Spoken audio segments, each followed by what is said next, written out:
My name is Jeremy. I am the co-founder of the theatrical and prison ministry, Born to Raise Hell. For those of you who know me, whether it be from school, work, or even the ministry, what I am about to say is going to shock you.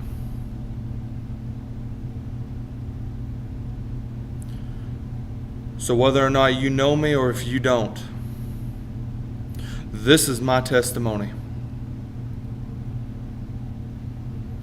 which I have never told anyone or that anyone even knows about. Not even my family or my closest friends.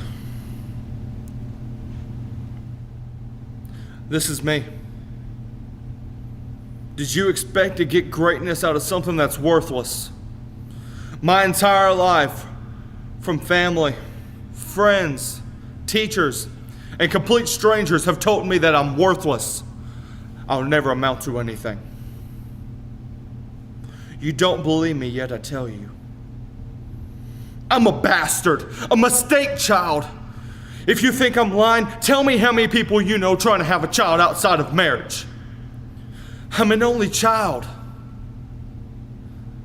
I guess it's true. People do learn from their mistakes.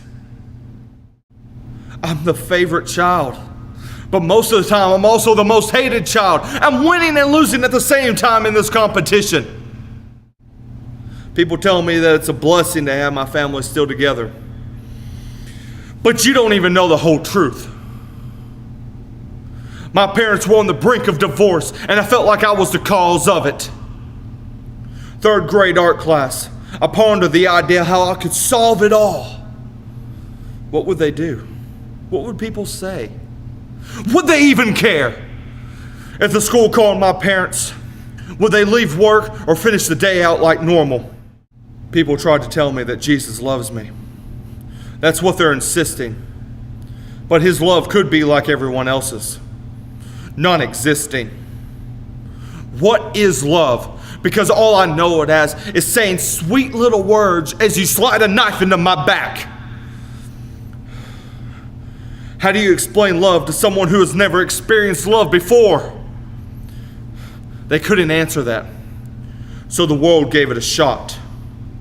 And it described love with another word: sex. And it's free. You can find it all over the internet without even looking for it. Though what they didn't tell me about was the addiction to pornography that follows. And it not only takes its payments in Visa and MasterCard, but also in failed relationships, consuming your thoughts and corrupting your mind. And somehow this so-called love made me hate myself even more, which didn't help with the depression or suicidal thoughts. It made it worse.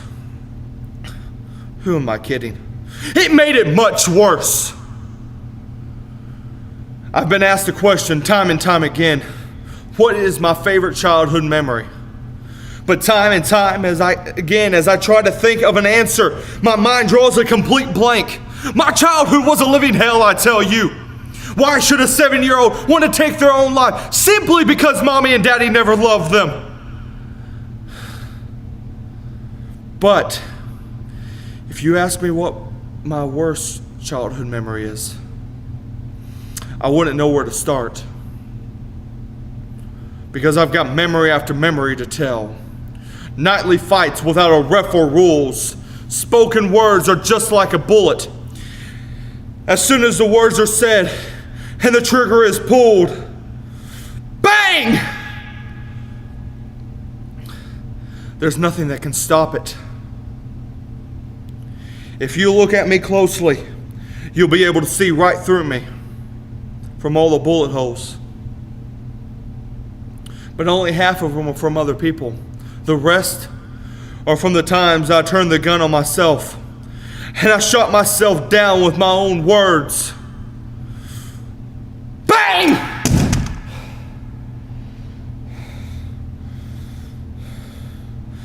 Strength comes from the endurance of pain. Yet this strong man that you see is not really me. Because deep down, I'm not that strong. This is just a character I've been playing. I use this tough guy persona to hide the real me. The one side effect of this persona is that people look at me like I'm a bully, that I'm judge, jury, and executioner. But the words you speak to me is what causes all these cuts and scars. So I want to ask you, who's the bully now? Because the knife in your hand is covered in my blood. And now I am with the task of cleaning up the mess and hiding the scars. Because I can't let them know that this minister has problems too. Because I am still human. My feelings and thoughts are just the same as yours. I've always told myself that it doesn't matter what other people think or what they say about me. God's opinion is the only one that matters.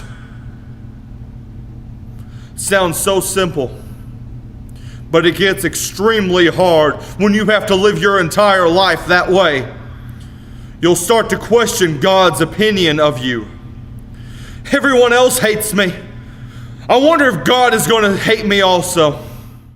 My entire life, I've only let people see the icing of the cake, which I applied perfectly and made sure was flawless. I'm a real live Dr. Jekyll and Mr. Hyde.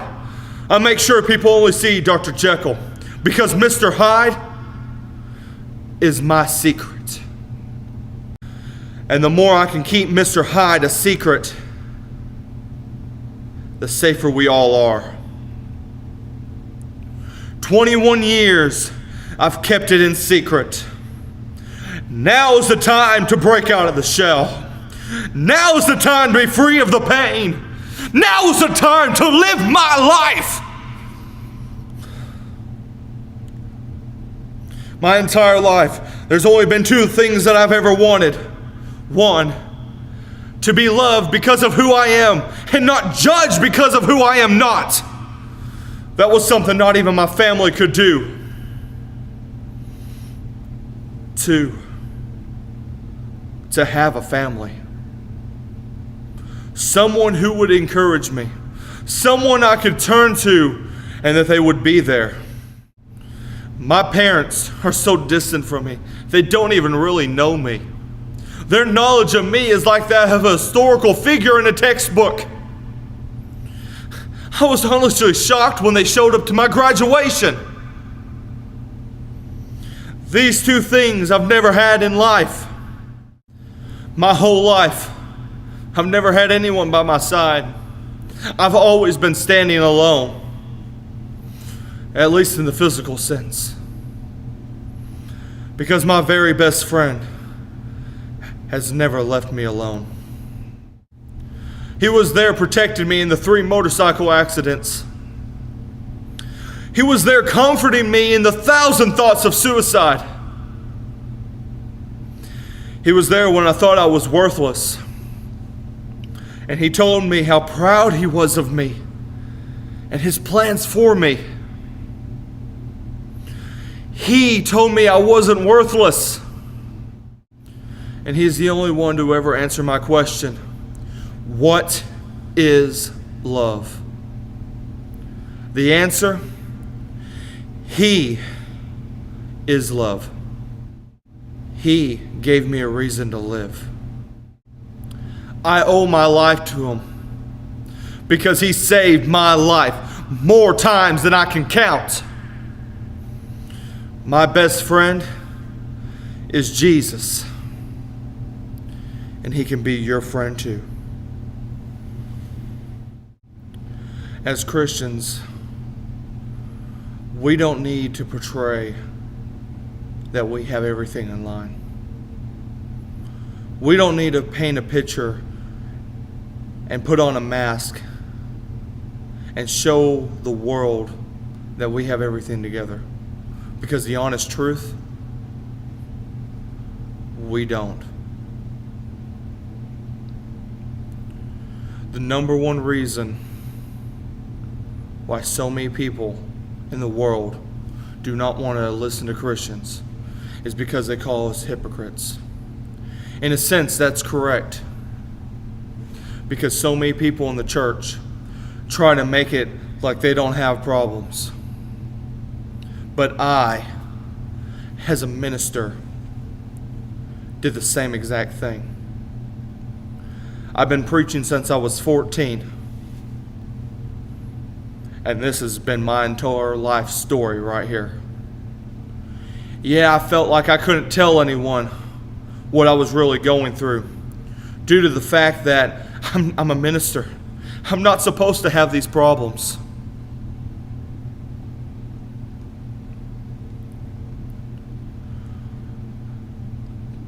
A couple of weeks ago, I read an article about one of the founding members of the Christian rock band, Newsboys. He is now an atheist. And one statement he said sums up exactly the number one problem with the church.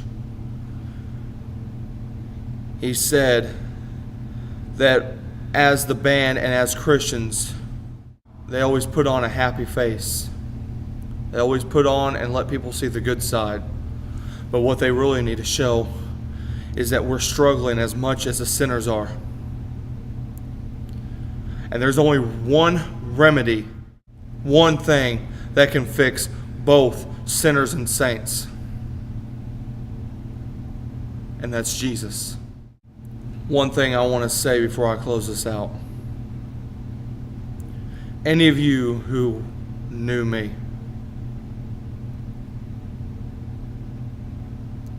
I've been dealing with suicide my whole entire life. One of those days that we were together, just know that could have been the last time you would ever saw me.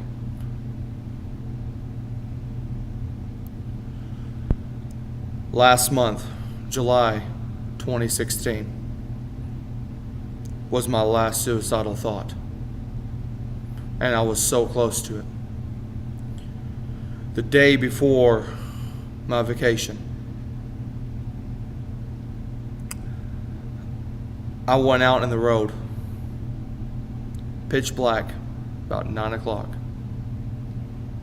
No one was awake, no one was there. And I screamed to God. I told him I can't do it anymore. I had the knife in my hand. That possibly could have been the last time you guys would have ever saw me.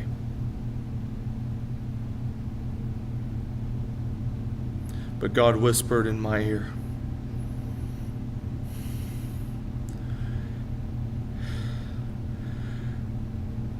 and He told me He had a purpose for my life.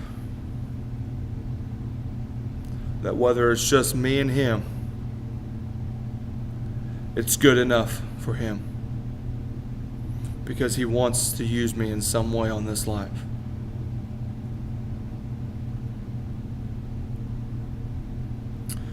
So the reason I'm still standing here today, and I'm still alive, there's nothing else I can say but it by the hand of God. Because if it wasn't for Him bringing me out of hell,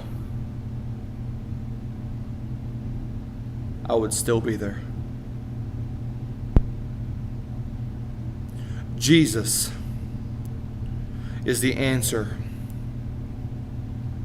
for anything that's going on in your life.